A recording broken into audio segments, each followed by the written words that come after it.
lettre de frère Joseph Branham, le prophète de Dieu, adressé à l'épouse de Christ du monde entier. Samedi 30 avril 2022.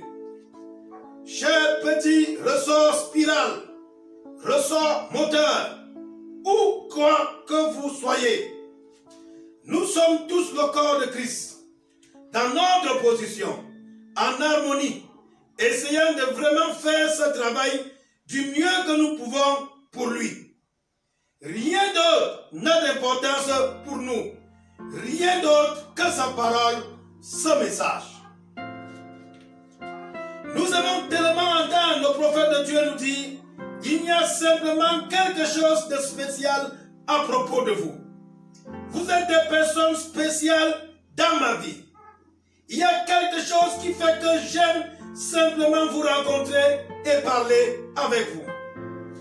Je regarde autour, dans mon humble petit ministère, Jésus-Christ, le même hier, aujourd'hui et éternellement. Et je vois ce que cela fait. Cela appelle et unit le groupe de l'épouse. Cela fait sortir une roue de la roue. Nous savons que ce n'est pas un homme. C'est la parole de Dieu qui réunit son épouse. Les choses que nous voyons arriver, ce n'est rien d'autre que Dieu. Il n'y a plus de peut-être. Il se pourrait. Il semble que ce pourrait être. C'est Dieu. Nous en sommes arrivés là où c'est la perle de grand prix pour nous. Nous nous sommes éloignés de tout ce qui, quel que soit d'autres, nous dit de contraire à cela. Nous ne regardons pas à ce que l'homme a accompli ou dit. Nous regardons à ce que Dieu a dit et ce qu'il a promis qu'il ferait dans notre jour. Et nous le voyons faire cela. C'est notre point de référence final. Tout ce que nous sommes, tout ce que nous étions, tout ce que nous espérons être est placé sur ce message. Il compte plus que la vie pour nous. Comme jamais auparavant, dans l'histoire du monde, nous voyons Dieu donner l'avertissement de se préparer pour un jugement. Les bombes atomiques sont dans les hangars. Tout est prêt. Cette fois-ci, ce n'est pas seulement pour un petit groupe de gens, comme c'était le cas au jour de Noé ou au jour d'Abraham. C'est Dieu qui avertit les gens du monde en parlant par son prophète. C'est votre dernier avertissement. Il nous dit, avant que je puisse laisser cette chose arriver, je lance un dernier appel. Comme je l'ai fait pour Sodome, sortez de là.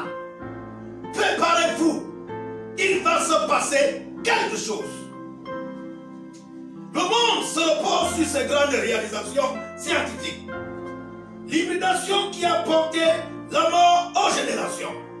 Les intelligents et les érudits vont du côté des intellectuels. L'ONU, l'OTAN, la Société des Nations, chaque jour, nous voyons le jugement se rapprocher de plus en plus. Ce que le prophète a vu au loin et qu'il nous a dit qui arriverait, c'est en train d'arriver. La Russie, la guerre, le pétrole, le Vatican, les Juifs, les bombes nucléaires. On ne se demande plus ce qui va se passer. Nous voyons cela arriver chaque jour et la part dans le monde est une réalité. Et elle devient de plus en plus grande chaque jour. Cependant, comme il l'a fait au jour d'Ézéchias, quand Dieu a parlé par son prophète et qu'il a averti les gens, préparez-vous car les jugements sont sur le point de s'abattre. Son prophète préparait les gens pour le jour qui arrivait. Noé préparait les gens pour son jour. C'était un appel de miséricorde avant le jugement. Dieu avait pourvu une voie, un prophète pour les conduire. Et il envoie toujours sa parole par son prophète. Comme il a fait du temps de Noé, il a fait la même chose au jour de Noé. au jour d'Élie, de Moïse, nous constatons qu'il a fait la même chose. Il a envoyé son prophète et ils se sont séparés de l'incrédulité. Or, ce sont ceux-là qui sont sortis. Ce sont ceux-là qui ont cru. Nous sommes séparés de toute incrédulité. Dieu a pourvu d'une voix pour son épouse aujourd'hui. Dans sa parole, il nous a promis, avant le jugement, je vous enverrai un prophète pour rassembler mon humble petit troupeau. Et je les ferai asseoir d'un côté, ils seront en paix, attendant le jugement imminent et le moyen de s'échapper. Nous sommes ce petit troupeau. Nous sommes ceux que le Père aime. Et nous attendons avec beaucoup d'impatience sa venue prochaine. Le monde se disloque partout autour de nous. Mais nous sommes au repos et en paix. Nous savons que nous sommes dans sa volonté parfaite. Peu importe où nous sommes dans le monde, Dieu a pourvu d'une voie pour que nous puissions tous être unis autour de sa parole, autour de sa voix. C'est la voie pourvue par Dieu. Et ce prophète les a dirigés vers la voie pourvue par Dieu. Or, ça c'est la manière de Dieu de faire les choses. Voyez.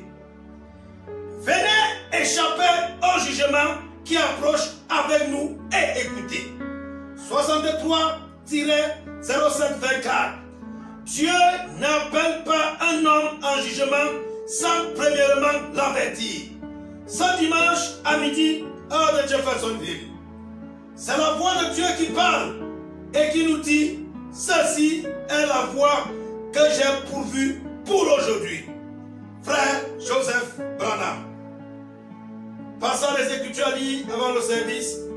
Ésaïe 38, 1, 5. Amos chapitre 1. Que la grâce de Dieu soit avec chacun d'entre nous au nom du Seigneur Jésus-Christ. De la même manière que les morts en Christ premièrement seront enlevés et pour la rencontre dans les airs au même moment, de la même manière que les vivants seront aussi enlevés en un clin d'œil à la rencontre de Christ dans les airs, mes bien-aimés, je viens encore t'encourager à appuyer play à la même heure cet après-midi au nom du Seigneur Jésus-Christ. Que la grâce de Dieu soit avec chacun d'entre nous. Amen, amen, amen.